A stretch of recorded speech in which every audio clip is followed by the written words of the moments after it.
آج اس کا گھر بھی بیٹھا ہے. میں ان باہر کے مگر مچھو کو کہتا ہوں کہ آپ کا دن نزدیک آ گیا ہے.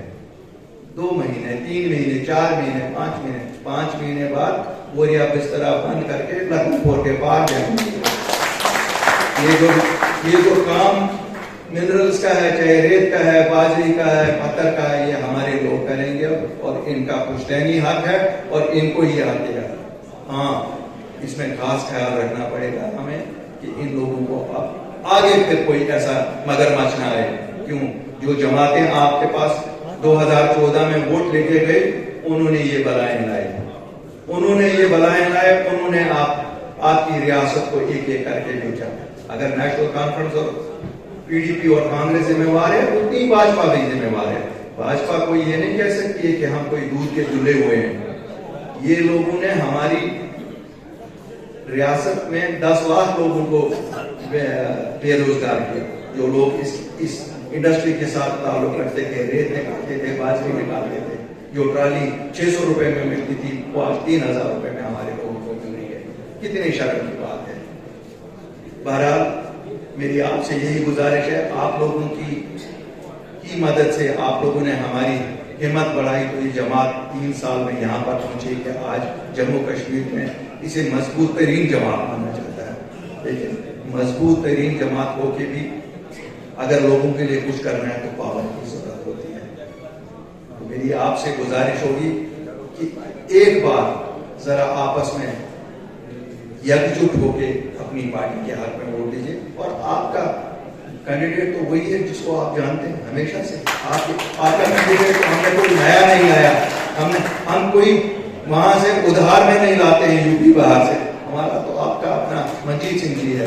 آپ کا چاہے یہاں ہم رام گڑھ میں ہیں, آپ کا اپنا ساحل ہے یا ساحل بھارتی ہے, چاہے سانبا میں ہے لولی منگول ہے. ہم تو آپ کے ہی بچوں کو سامنے کرتے ہیں. اور جب آپ ان کو موقع نہیں دیں گے, ہاں آپ ان کو ووٹ دے کے کامیاب کریے, جواب دہی میری آپ کے پاس, ان کی میرے پاس, لیکن آپ کے پاس میری جواب.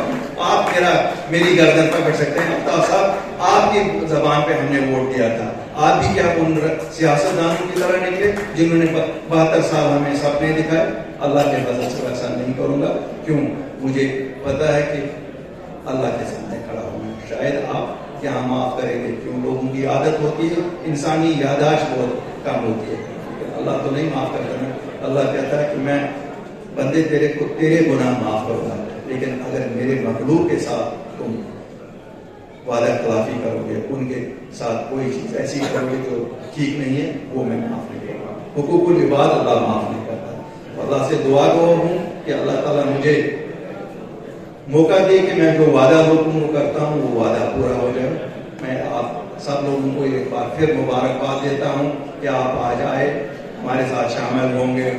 آج روزہ افطار ہے, اکٹھے سب کریں گے, دعا کریں گے, من جملہ دعا کریں گے اس ریاست کے امن خوشحالی کے لیے, آپسی بھائی چارے کے لیے, ترقی کے لیے. اور اب دلی کے ایوانوں میں دلوں میں رحم آ جائے, الیکشن جلدی ہو جائے تاکہ آپ اپنی چنی ہوئی سرکار بنائیں جس کا گریبان آپ کے ہاتھ میں ہو, اور آپ پکڑ لیں اور ان کو کہیں کہ صاحب یہ کیوں نہیں ہوا, یہ سڑک اگر ہماری تھی یہ کیوں نہیں ہوئی, آج اگر اختیاری تھی بجلی کیوں نہیں ہے, آج اگر کوئی دوسری چیز ہے کل بیساکھی ہے, اس دن یہ چیز ہونا چاہیے تھا.